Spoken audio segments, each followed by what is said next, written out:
नमो बुद्धाय साथियों, जय जय शेरे विहा लेनिन बाबू जगदेव प्रसाद कुशवाहा जी, सत सत नमन।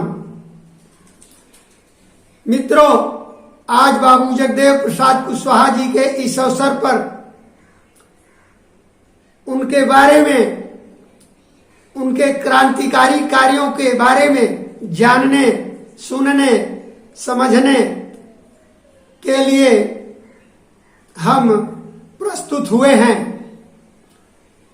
मित्रों, उन दिनों भारत की समस्त वसुंधरा चोरी, हिंसा, लूट, हत्या, बलात्कार, अत्याचार, भ्रष्टाचार से मानवता कराह रही थी। सवर्णों के सामंती गलियारे में मानवता शर्मसार थी। पिछड़े, दलित, आदिवासी आदि 90% का मेरा वर्ग सवर्णों के शोषण और अत्याचार से त्रस्त, विवश और लाचार थे। देवी देवता, भगवान, भाग्य, आत्मा, परमात्मा, पुनर्जन्म, स्वर्ग, नरक, भूत, प्रेत और अंधविश्वास, पाखंड का भय दिखाकर पिछड़े दलितों को ब्राह्मणवाद अपनी आगोश में ले लिया था। अंधविश्वास, पाखंड चरम पर थी। सामाजिक, सांस्कृतिक, आर्थिक, राजनैतिक चेतना मृत प्राय हो गई थी। ऐसे में तभी भगवान बुद्ध की ज्ञान स्थली, विश्व प्रसिद्ध बोधगया बिहार के जिला जहानाबाद के कुर्था प्रखंड के कुरहरी गांव में बाबू प्रयाग नारायण कुशवाहा, माता रासकली कुशवाहा की कोख से 2 फरवरी सन 1922 को एक अद्भुत बालक का प्रादुर्भाव हुआ, जो आगे चलकर सबसे बड़ा क्रांतिकारी नारा 90-10 का नारा दिया और सदियों से चली आ रही सड़ी गली और सामंती व्यवस्था को उखाड़ फेंकने का काम किया और 90% शोषितों, वंचितों की सत्ता कायम करने के लिए अपने जान की बाजी लगा दी तथा लेनिन बाबू जगदेव प्रसाद के नाम से विख्यात हुआ। जी हां, सही समझाया आपने।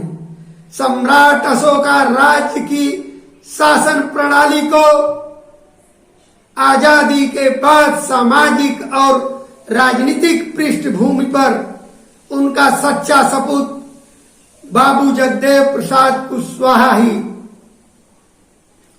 ठीक से समझा और डॉक्टर रामस्वरूप वर्मा को साथ लेकर शोषित समाज दल की स्थापना कर 3 वर्षों में ही देश में राजनीति की पृष्ठभूमि पर भूचाल मचा दिया।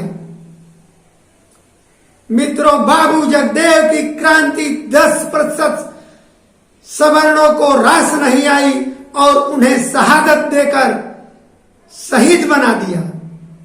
यदि हमारे बहुजन नेताओं ने इस शहीद झंडे को थाम लिया होता तो भारत की तस्वीर आज कुछ और होती। मित्रों, कुछ बताने से पहले इनके अहम क्रांतिकारी नारे जो अपने लाखों की भीड़ में दिया करते थे, जिससे सवर्णों में तूफान खड़ा हो जाती थी, उसे मैं आपके समक्ष प्रस्तुत कर रहा हूं। इसके बाद आगे बढ़ते हैं। वो कहा करते थे कि 100 में 90 शोषित हैं, शोषितों ने ललकारा है। 100 में 90 शोषित हैं, शोषितों ने ललकारा है। धन धरती और राजपाट में 90 भाग हमारा है। अरे का शासन 90 पर नहीं चलेगा, नहीं चलेगा। 10 का शासन 90 पर नहीं चलेगा, नहीं चलेगा। जातिवाद और ब्राह्मणवाद नहीं चलेगा, नहीं चलेगा।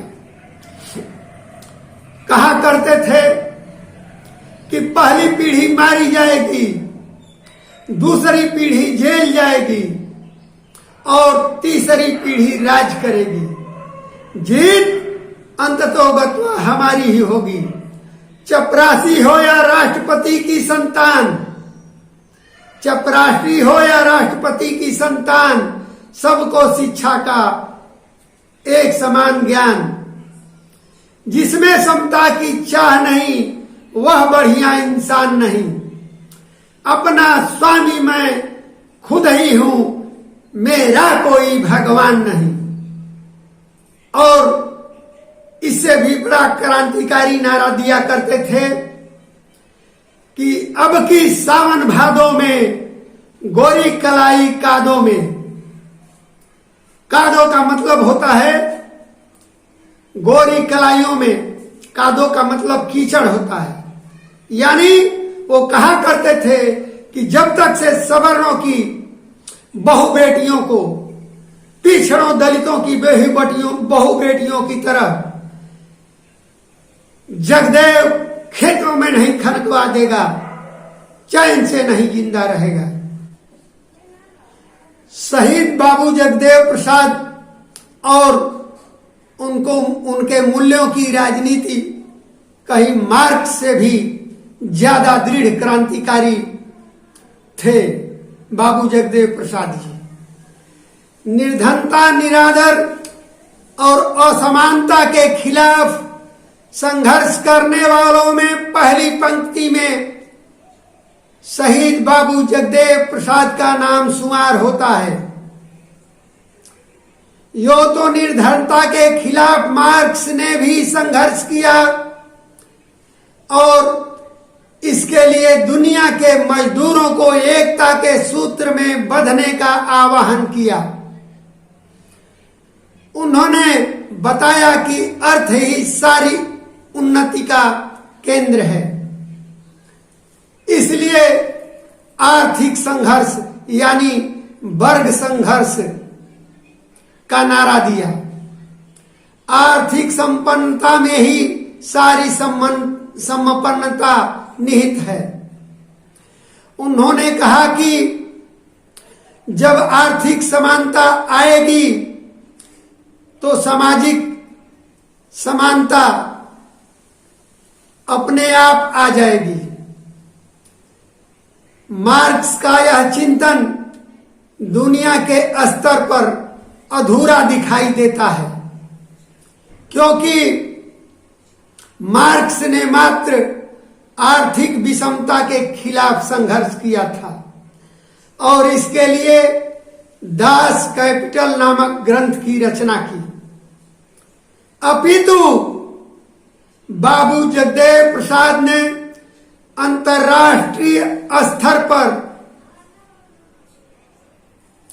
आर्थिक और सामाजिक विषमता का काफी गंभीरता से अध्ययन, चिंतन, मनन किया। तब उन्होंने कहा कि यह बात ठीक है कि रूस, चीन और दुनिया के अन्य देशों मात्र आर्थिक भेद है, लेकिन भारत में तो आर्थिक भेद के साथ साथ सामाजिक भेद भी है। यहां सामाजिक नाबराबरी के आधार पर ही आर्थिक नाबराबरी है और इसके केंद्र में जातीय विषमता है, सामाजिक नाबराबरी है। बाबू जगदेव ने कहा कि भारत का समाज साफ तौर से दो भागों में बटा है, पहला शोषक और दूसरा शोषित। मित्रों, शोषक समेत पूंजीवादी, पूंजीपति, अमीर, ऊंची जाति के लोग हैं जिनकी आबादी मात्र 10% है।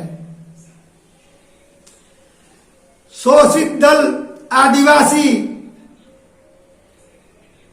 तमाम पिछड़ी जाति के लोग हैं, जिनकी आबादी 90% है। जिंदगी के हर दौर में 10% ऊंची जातियों का दबदबा है। धन दौलत और नौकरशाही पर इनका एक अधिकार है। शोषित समाज शोषकों के कोहराम, शोषित समाज शोषकों के रहमो करम पर जिंदा है। शोषक ऊंच है तो शोषित नीच है। यहां जो ऊंच नीच जाति में पैदा हुआ है वही सामाजिक रूप से श्रेष्ठ और शक्तिशाली है, तथा जो नीची जाति में पैदा हुआ है वह अपमानित, घृणित और तिरस्कृत है, तथा धन दौलती संपत्ति से हीन है।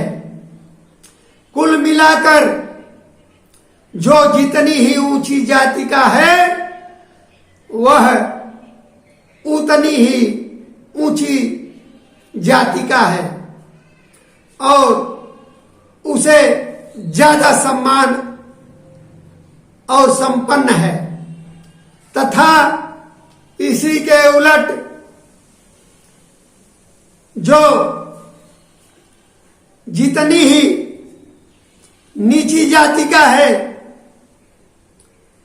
उतना ही नीच, अपमानित और उतना ही ज्यादा दरिद्र है।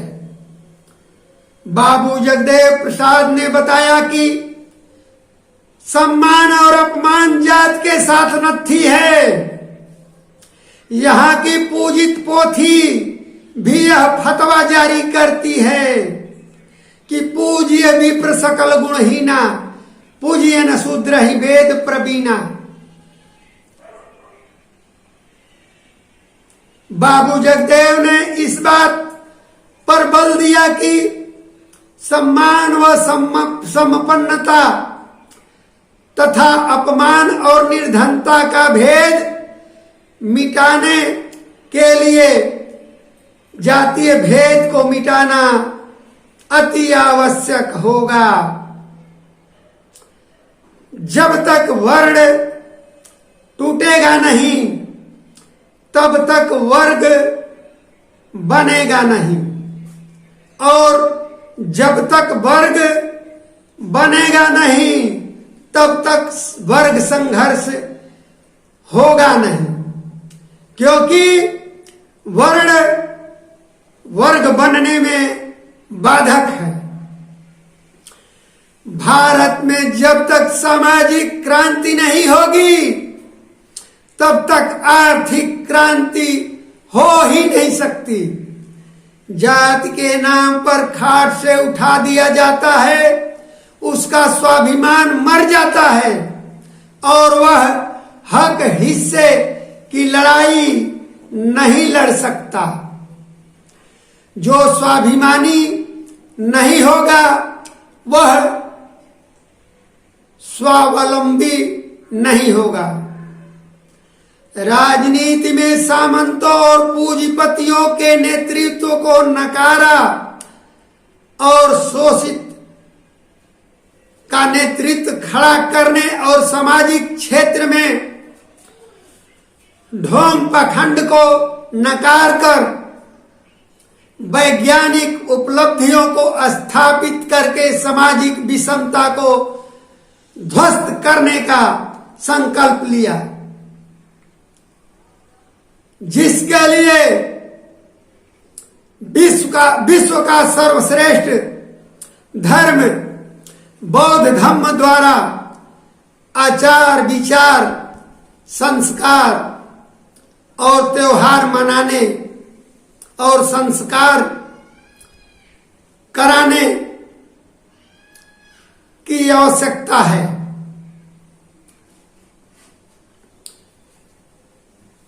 बाबू जगदेव प्रसाद ने बाबा साहब फूले पेरियार के मार्ग की तरह ही इन्होंने भी उनका अनुसरण किया और उस मार्ग पर चल पड़े। आज की परिवेश में या उन दिनों बाबा साहब फूले पेरियार और लेनिन बाबू जगदेव प्रसाद ने मार्क से भी ज्यादा क्रांतिकारी कार्य किया और मार्क से भी ज्यादा ये क्रांतिकारी सिद्ध होते हैं। राजनीतिक क्षेत्र में बाबू जगदेव प्रसाद ने कहा, शोषक कभी भी शोषित का हित साधक नहीं हो सकता।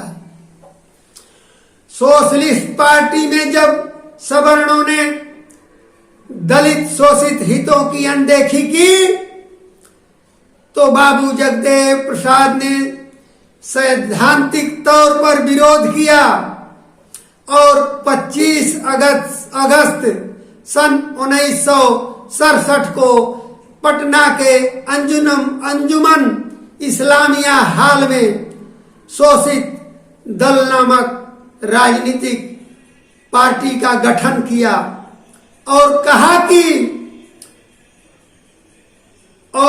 कि ऊंची जाति वालों ने हमारे बाप दादों से हलवाही कराए हैं, मैं उनकी राजनीतिक हलवाही करने के लिए कदापि पैदा नहीं हुआ हूं। इसी हुंकार के साथ तत्कालीन दलित शोषित विरोधी सरकार को उन्होंने उखाड़ फेंका और 29 जनवरी 1968 को पिछड़ा पुत्र सतीश प्रसाद सिंह और 1 फरवरी 1968 को बीपी मंडल का आजादी के बाद पहली बार बिहार के मुख्यमंत्री की कुर्सी पर बैठाकर सामंतशाही को कड़ा शिकस्त दिया। बाबू जगदेव प्रसाद ने कहा, बाघ बकरी की हिफाजत कभी नहीं कर सकता। जो लोग बाघ और बकरी को एक घाट पर पानी पिलाना चाहते हैं वे शोषितों के दुश्मन हैं, चंडूक और मक्कार हैं और अव्वल दर्जे के फरेबी भी हैं। जगदेव बाबू बाबा साहब के प्रबल अनुयायी थे, बुद्ध के अनुगामी थे। बाबा साहब ने कहा था कि वर्ग मित्र वर्ग शत्रु की पहचान करके ही मित्रता करनी चाहिए। वर्ग शत्रु की मिताई बालू की भीत की भांति होता है। ब्राह्मणवादियों से तो किसी भी स्थिति में समझौता नहीं करना चाहिए। बालू की भीत के समान है, ये कब ध्वस्त हो जाएंगे, कब समझौता तोड़ देंगे, कब किनारा हो लेंगे, कोई इनका भरोसा नहीं है। बाबू जगदेव का चिंतन भारतीय परिवेश में बिल्कुल सही था। आज भी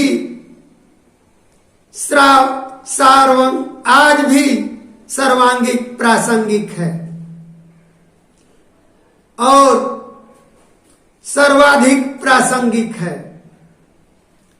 और सदैव प्रासंगिक रहेगा ही। इसी आधार पर 90% शोषितों, दलितों, अल्पसंख्यकों को निश्चित मूल्यों और सिद्धांतों पर संगठित होकर अपने हक हिस्से की लड़ाई लड़ना है। जगदेव बाबू इन्हीं मूल्यों के लिए जीवन पर्यंत संघर्ष जारी रखा।